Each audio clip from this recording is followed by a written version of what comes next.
this is something that was emailed to me by, we'll just call him Tom. And I guess he wanted to do an experiment. And I'll just read what he said.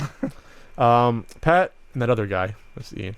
I've watched your YouTube channel for some time now, and I've always felt you exaggerate how, in quotes, resellers can drive up prices, which I always claim that if you buy more of a certain game, the price artificially goes up because people bidding it can't get it. It creates a psychology of the game being worth more than it is. That's what he's referring to. There are often tens of thousands of copies of almost all older games. That's exaggerating, but okay. So I did an experiment on eBay. With no intent of really making money, I put some thought into what game I was going to quote-unquote drive up the price. After some time, I committed to a game and started buying them up. This has been going on for over a year now, and I will say I was able to get the quote average price from around $3 to $4 to around $25, give or take. And we can confirm this via price charting. Yep. The game he chose was Rampart for Game Boy, not the Game Boy Color version, but the regular gray Rampart. So, to be honest, I'm spittle shocked that in such a short time I was able to make such a difference. I don't own hundreds of copies, and I have not had to take a loan out to do this. With some effort and a few dollars, it would seem if you pick the right game, anyone can do this, which I always maintained. I've left buying/selling this game for a while, expecting it to go back down. But nonetheless, it seems to have found its new price of around $25. I was thinking selling off all the copies I had for $4 to $6 each to bring the price back down. What are your thoughts? Please don't use my real name. If you do, just say Tom. Thanks, and keep the videos coming. I'm not shocked. And the reason this affects me is because I bought Rampart during this time, and I wasn't keeping close track, but it did take me a couple weeks to see this, for me to get the game, because I didn't want to buy it now. And I did remember losing an auction or two around, I want to say it was like summer of last year. It was when I think I bought it, because I had the Game Boy Color version, but I didn't realize there was a gray one. I wanted the original version. So I ended up getting it for like, I think $8 or $9, something like that. But no, if you go look at price charting, you go look on eBay, it'll say like the going rate right now for this game is $25. Why the hell is $25 the going rate for Rampart on Game Boy? Especially if it started at $4 to $6. You know, who wants the game? Right. No one does, except for one guy who created an artificial demand for it. And the thing is, he mentions. And by the way, he sent a picture confirming it was like 20 Game Boy Ramparts he had. So Tom says that. He didn't think it was possible because there's tens of thousands of copies, even if that number is wrong.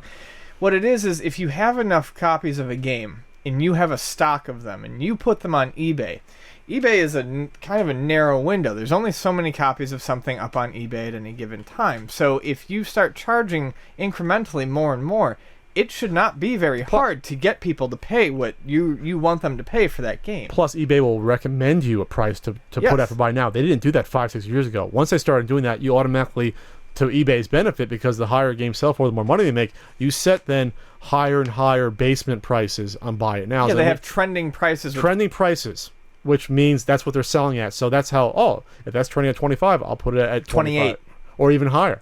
So if you go on Price Chart, this game was worth, in early 2013, according to Price Charts, the average, $3.30 loose in January. Yeah, because it's a black and white version of Rampart. Which is a game that no one wants. No one loves the game except for me and a few other people. I like it, but I mean... It rises a little bit, and then it really jumps up starting in the summer when I got mine. Mm-hmm. So it goes from March, $560. And then when I bought it, it goes up to about $7.99, July, $8.50. Then it shoots to $13. By October, it's at $18.90. Goes down slightly for November, $18. Shoots to $25 in December. So the game price increased. What percentage is that? 800% from January to December. It went up 800% from 3 to 25. In a year. Less than a year. Yes. And then it stayed at 25, at least on Price Chart, from December to June, which means that either one or two copies were bought at the trending price, or everyone's listed them at that high price and no one's bought them. But it doesn't matter, because for trending for eBay doesn't take account when a game doesn't sell. It only takes account the price it's sold at. So these sellers that see this, trending price for 25, I'm not listing at $5, which is what it probably should be worth. They're going to keep it at 25 forever, for years maybe, and they're going to have it in the inventory. So the people that want it will have to then go to a convention and someone will say, it's going for 25 on eBay, I'll give you for 20.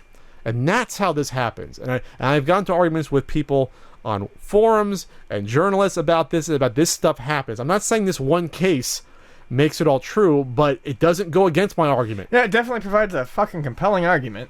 A compelling argument, and these trending prices doesn't help. Obviously, all the buy it nows don't help, and websites like price charting don't help.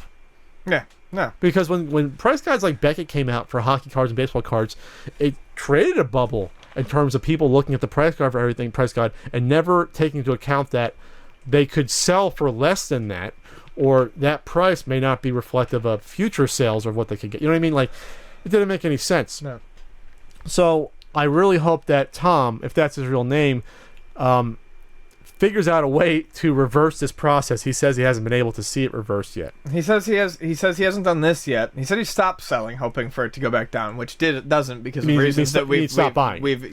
Well, right now, I have left buying / selling. So he doesn't sell or buy them right now. So he's so for reasons we said, that's not going to bring the price back down. Now he's saying he will try to sell the remaining copies he has for $4 to $6 each to see if he can bring the price back down. the only way to do that is if he does a Dutch auction and puts them all for once, but that doesn't mean that some asshole is not going to buy them out and then try to flip them for $25. Right now on eBay, one's at $22 from the Netherlands, where it says trending at $25.99, and then some other guy has it at $50.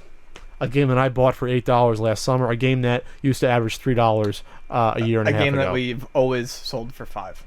Don't say that, and they're going to buy it out. So, yeah, it's funny that Tom tried to prove me wrong by doing this and did this year experiment. And said, no, Pat, I think you were right. It is pretty easy to do this. And one sold for 22, one bought one at 40, thinking this game is rare when a guy is sitting on 20 of them. So there's not much you can do about it besides know if this exists and be careful when you look at these prices on price charts or the quote-unquote trending price and realize that it could be bullshit. Mm-hmm.